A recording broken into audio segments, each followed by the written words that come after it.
Xiaomi is currently the world's fourth largest smartphone brand. But when you are famous and if you mess up, you become instant headline. So Xiaomi was recently accused of collecting data and web usage patterns of its customers and storing it in servers in China. The man behind this finding was Gabby Serlig, and with him joining hands was cybersecurity researcher Andrew Tierney. And they further researched on this issue to reveal some shocking information. Now, these findings were reported to Forbes, so we are not supposed to take this issue lightly. So Serlig found out that his Redmi Note 8 had been collecting his phone usage and sending that data to servers in China. Surprisingly, these servers belonged to the Chinese tech giant Alibaba. So basically Xiaomi was taking them on rent. The shocking part was that the data that was searched even in incognito mode, a mode which is solely meant for privacy, was also being tracked. The device was also recording the folders he opened, even the screens he had swiped on. So yes, the swiping actions that we do, even those were recorded. Now these data were being stored in servers located in Russia and Singapore too, so not only China. So based on these claims, it is believed that even millions of users might have been affected by this. Serlig did the same tests on other Xiaomi devices like the Redmi K20, Mi10, and surprise surprise, most of the codes are similar to his original tests, which is an indication that these devices might also have privacy issues. Now, as per Serlig, the most disturbing thing is that the data sent have the most basic level of encryption, or to quote his words, a form of easily crackable encoding known as base64. The more disturbing issue is that the data sent can easily be correlated with the users themselves. Now, I'm no expert in this, but it sure is scary because, again, here are the exact words Serlig said.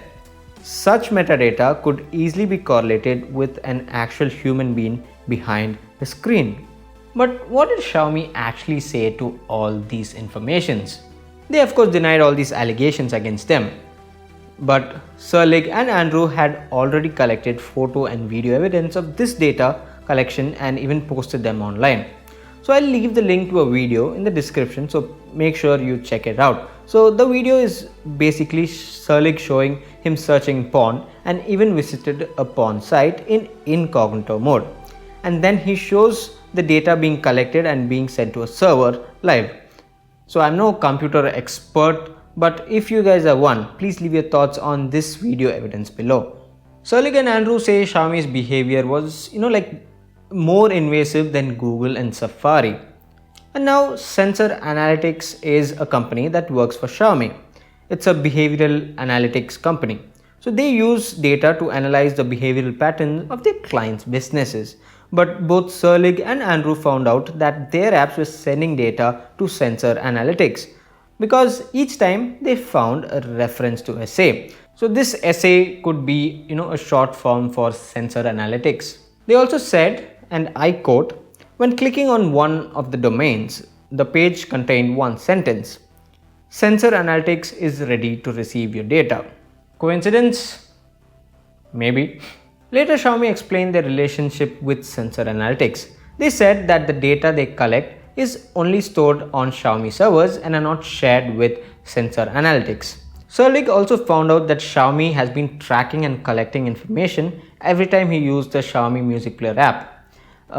This could mostly be to determine his listening habits, the type of genres he's interested in and more, but still tracking this is kind of creepy. And in response to all these allegations, Xiaomi has posted a response on its blog, and I'll leave a link to it and please make sure you read it. But in short, they have said they oblige to all the privacy rules and there is no unwanted data being collected. But I again insist you to please read it completely. And Xiaomi has also stated that in the next update for the browser, it would allow customers to stop sending their visited website data and info to the company servers. But in first place, that should have not even happened, but they're at least assuring you an update, so let's hope that works. Now, this is quite an allegation that any company would find it hard to deal with. Yes, there were many codes shared, and I'm no guru in programming language, so I really didn't understand any of these. But if you're watching this video and you are a very skilled person when it comes to coding, cybersecurity, things like that, please, try to analyze this issue, do your part in investigating this, spend some time, and let's see if this is true or not.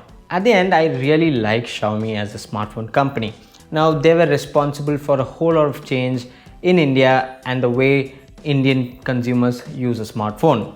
They bought powerful components in smartphones even at price points like 10,000, 8,000 rupees, and before that it was not possible.